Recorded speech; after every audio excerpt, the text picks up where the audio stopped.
Well, I would like to thank you for your kind introduction.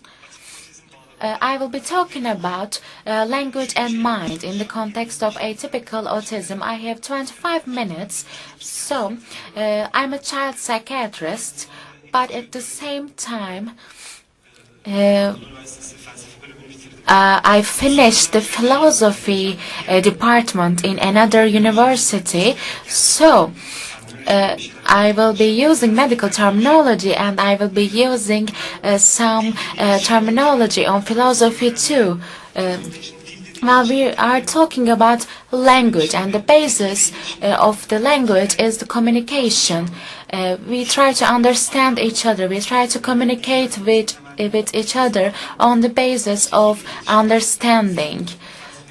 And in the mind philosophy, the challenging thing is, I don't know if you know the literature or not, but I think it's the most challenging part of the philosophy because there are some controversial issues. And for the language to be formed, you need to communicate with the other, and the other and the concept of the other should be formed in the brain, and actually it is formed step by step and with layers. We have the software for the language, but actually we have the hardware, but we don't have the software. And clinically, the ACD group has the most challenge on that. And we have the atypical autism group, and it's on the middle.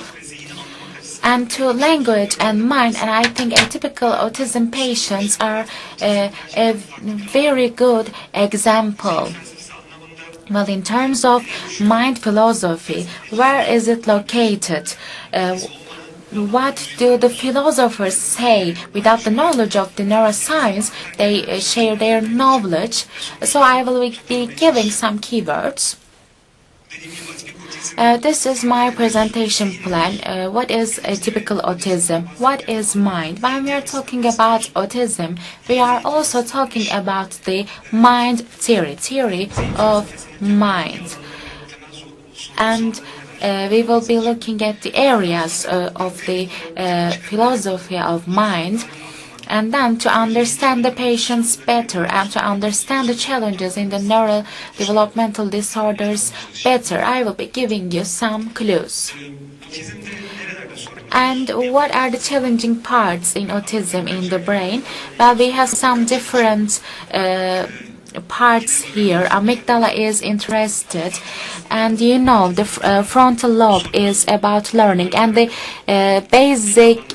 most basic problem of the autism is that there's a problem of the coherence, and the brain cannot function with a coherence. The metacognitive skills cannot be developed, as you can see in the clinic. For example, in terms of pragmatic, there is no perspective taking. And in the end, there's the absence of the mind. And in the literature of the theory of mind, this is a concept called a zombie. It's like the soul is taken away from that person. And sometimes the autistic children can make you feel that way. Well, are the language skills developed in animals? Well, we can say yes, but are they well developed? No, it cannot be compared to human. So what causes actually the metacognition, and people actually becomes the subject, and we have some phenological aspects here. In clinic, the metacognition cannot be developed. So the concept of time, past and present, they cannot think about it, and they just focus on that moment, because the concern is happening when the past and the present are thought together. And so it can be similar to the high functional autism, but it's not. Well, you can see the findings of the autism, social interaction, communication, and stereotype. Most of them can be seen, but there is no cutoff point, actually. So, why is it important? Well, to define these disorder groups is important. And when we are talking about ADHD, we have a very heterogeneous group, and it's a problem for psychiatry. The more specific the group is, the better we can understand the neurobiology of that group. So, I think in this way, if it's more specific, we can understand the disorder better. So this is our study plan. In ADHD diagnosed group, what were the main problems? And in the initial meeting, when we check the problems, when we get the problems, these are the most commonly seen ones. These are 27 problems, and in the up to 90% of them we have poor social interaction, we have hyperactivity, language retardation is one of them. So when we look at all of these lists, this can be turned into a scale, and this is the graphic. It looks black, but on the middle we have the atypical autism group, and on the upper side we have the autism group, and this is the same curve. It's like semi-autism, and that's why we call atypical autism. And actually there are some overlapping symptoms with ADHD, but it's a separate phenomena. Well, for us to understand autism, and I think it's a very good patient group. Another study shows that in the ASD children, in the 3-year of follow-up period, in terms of prognosis, and when we check the results with the machine learning, well, in the machine learning we collect all the data, the age, the sex, the history, medical history, and then we add them together. There are no precursor, but in the 3-year of follow-up, the CGIs is decreased by 3. I mean, the autism rate may decrease to 2, and when we see the results, and most of them are male patients, by the way, and automatically this machine learning divides this study into 2 groups: autism, Asperger disorder, and PDD and NOS. The prognostic factor of autism is the age of the father. If it's above 43, then it cannot be corrected. But if the ages are lower, then there is a possibility for it to be corrected. So maybe in autism we should check the mental retardation, or we can check the birth weight in PDD and NOS. And then age of diagnosis might be another factor. And I think with machine learning, to see the pathways better, it's very beneficial. And we can see that the atypical autism is another group. Well, what is mind? In the theory of mind, since the 18th century, there are lots of definitions. Well, we are talking about concepts, and actually I give lectures at the medical faculty, and I ask my students that what is the spirit? I mean,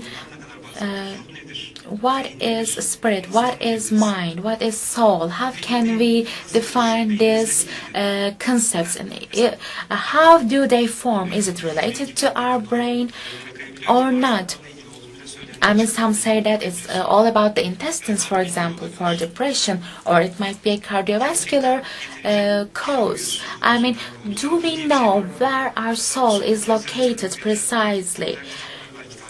Maybe you are following the popular books. For example, Incognito, one of the best sellers, say that there are no soul in people. We are like robots, and with determinism, this is a cause and effect relationship, and all that exists is already fixed at the beginning. And another book that I would like to recommend is The Living in the Limits of Quantum.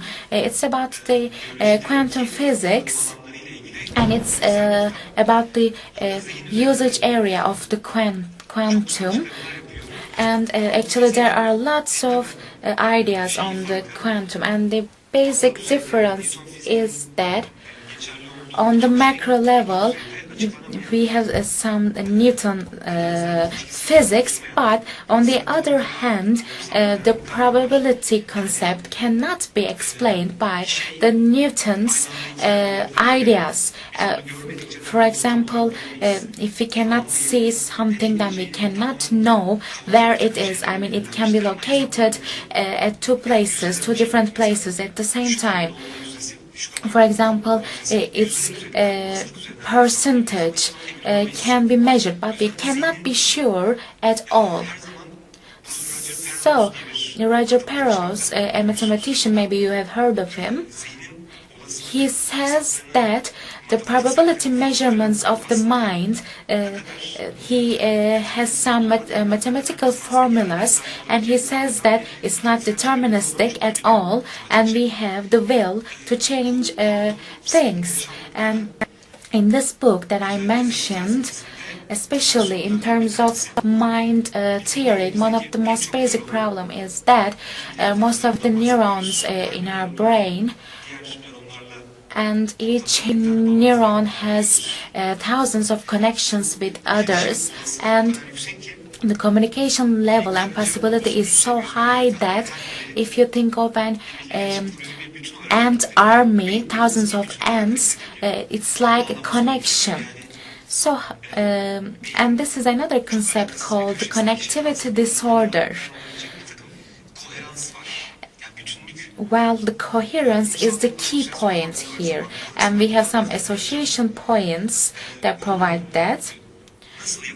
So how can we do it? And with the support of quantum physics, this is the explanation. You know, the electromagnetism, it's another interesting aspect. If it's electric, then it causes a magnetic area, and it causes electric, and this is an interaction. And this interaction is like, well, with thinking we form thoughts, and with thoughts it's also connected with the thinking.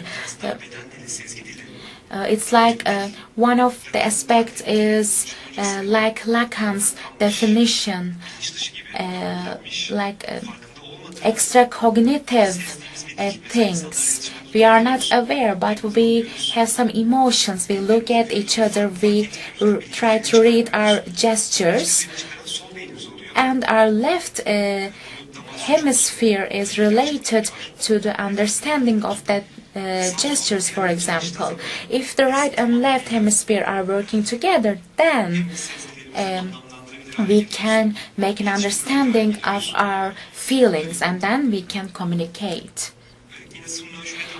And let's continue. Well, what is mind? Is it the same thing with the consciousness, the cognition, the senses?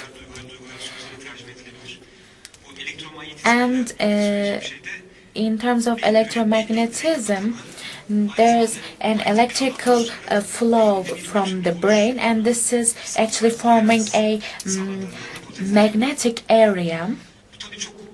But for today, maybe it's an edgy explanation, because there are lots of things to be uncovered in the quantum physics, but maybe with the different scales of measurements and with novel developments. And maybe we can add the effect mechanism of the transcranial imaging. I think maybe we can explain this connectivity problem. So John Locke is actually dealing with the theory of mind. And what is the mental features that defines being a person? I mean, they have the senses, they have feelings, remembering the past, and they have the skills to actually some thoughts on the morality, some aesthetics or religious views, and the ability to think in an abstract way, and especially the skills of language is also another part, as in the previous presentation in the ADHD. This is some layering, but in terms of pragmatics, we are not in the place that we expect, because we cannot reach the perfection at all. But on that pathway, the mind is formed, and the language is the reflective of that mind. So when we are talking about philosophy, the phenomenology, I think it's very important for our field. We have a concept called epoche. We should leave all of the information that we have. And what do we know exactly? What is reality? What is the presence? And what is the information? Well, does soul really exist? Or if it exists, what is it? I mean, which substance actually it's formed from? These are the basic questions that we ask them. And I have multidisciplinary meetings with the physics experts, and then we are still talking about these basic questions. Well, the soul and in our minds, some things cannot be explained precisely by matter. Well, we don't know the exact region of the brain that it's related, but the basic hypothesis is that, it's not like a phenology, but it's about an integrity. It's about a sharing. And at the same time, various regions are working together. But if one of the regions lack, then it causes lots of problems. Well, we have a dualist approach, starting with Plato and continuing with Descartes.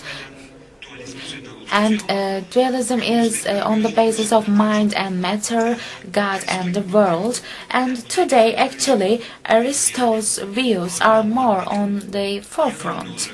The anima cannot be separated from the body, and in the in the theory of mind, what I would like to suggest to you is there are some writers, for example, Gilbert Rylance. He has lots of books about this matter, and some writers are writing about the materialism. Well, some things are formed in a materialistic way, but there are some underlying metaphysical dimension. We cannot know about the metaphysical aspects. That's what actually Kant says too. This is an agnostic view. And this is a physical world that we can gather together in biology and in science. We have a common language, but there is still a probability for the metaphysics. it might be present, and in science we cannot say that it's there or it's not there.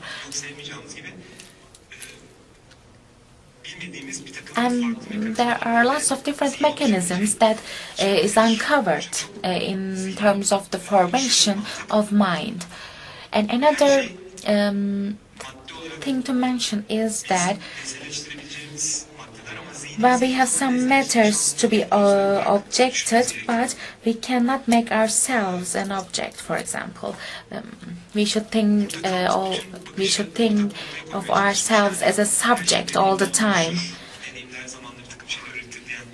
Well, when it comes to Descartes' views, it's more about transcendental views. He says that we see the shadows of the things in the world. And unless our mind is actually forming new conceptions, it's not meaningful at all, but we have some real experiences to form that concepts. And there are some areas to be uncovered still. Well, let's skip this one. Well, this is an interesting thing in the brain. We see lots of things as integrity. For example, if we see 3 points, then we see that 3 points as a triangle. And actually, in the basis of our senses, we sometimes actually perceive things differently. Well, unless actually if we see the red, I mean, it's all about the lightning, and it's about the material that reflects, and we need an integrity. When there's an electric, we don't think about the pluses and minuses, but there's always a plus and minus in an electrical conduction. And actually, it says that it can be explained with another part of our brain. It's like a materialistic view. So, Safet Murat Tura's approach is similar. Well, actually, mind is a perceived, it can be explained as a kind of illusion. Well, in the theory of mind, in the recent years, there are some approaches that are based on scientific, more on the scientific view.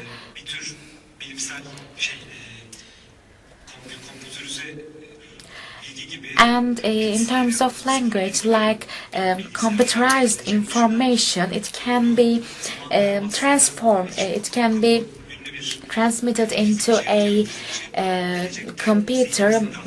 Michio Kaku is an important person. He says that we can copy our brains in the computers in the future.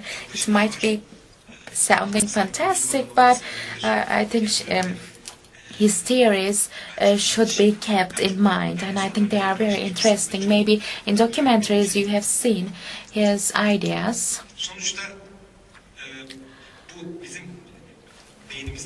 So, when we get the information, we combine the information, especially Broca and Wernicke's language skill development.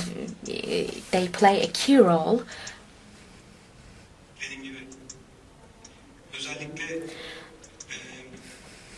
And especially, and I think this approach is also important. Well, how can we differentiate between the external and internal information? There are some layers on the brain. We have some heteromodal area, and then with the different sensory modalities we combine all of the inputs, and then the visual material is combined with the auditory material, and afterwards we actually has the equivalence of it in our brain. And there are some upper modalities. They became heterogeneous. There are some heterogeneous regions. So this is my last slide.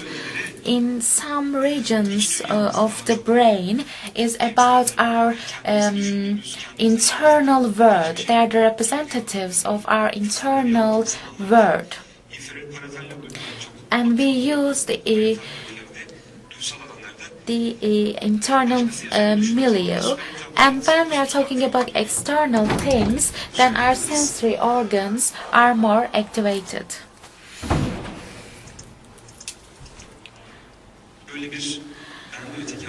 And this is the dualism of me and the others. So we have another concept called solipsism. It's about a single individualism. Maybe you are thinking about it or not, I don't know. But you notice something, you see, you hear, you feel something, you get some information.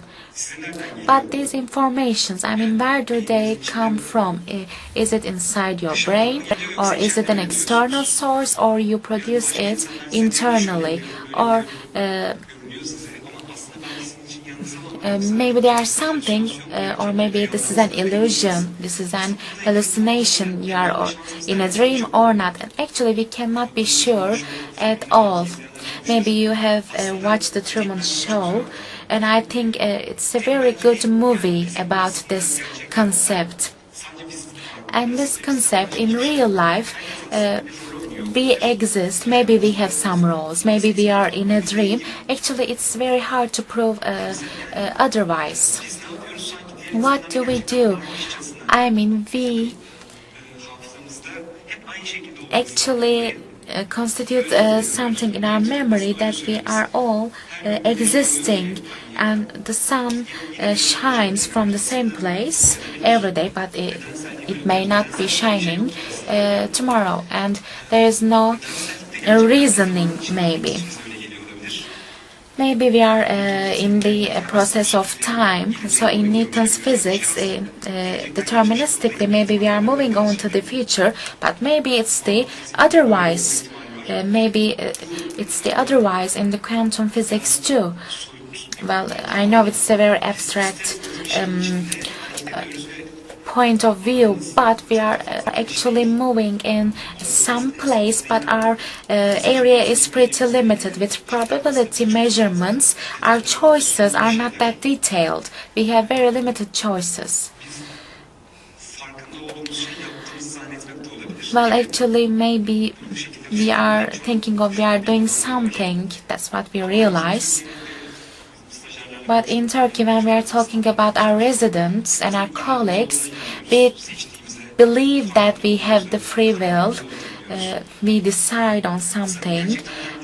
But actually, what do you think about it? Do you really think that we can decide on something? Or I mean, well, does a 3-year-old children has the will? Can he really choose something, or can he be responsible for his choices? Where does this responsibility start from? I mean, what is the responsible part of the brain in that? Maybe in the forensic medicine, maybe we should always think about it. We have some information that we gained earlier, and we are actually moving on the basis of that information. Well, we think that we can decide on easily, and we have some free will, but maybe these are the automatic things that we do. I mean, to which extent we have the free will, and on the basis of this, how can we develop this in our brain. Maybe in the soul, maybe we have some people with Asperger's syndrome or Down syndrome. Maybe we have some people with psychotic disorders. Especially the decision-making process in the mind, we cannot know about the development, and we need further information. Thank you.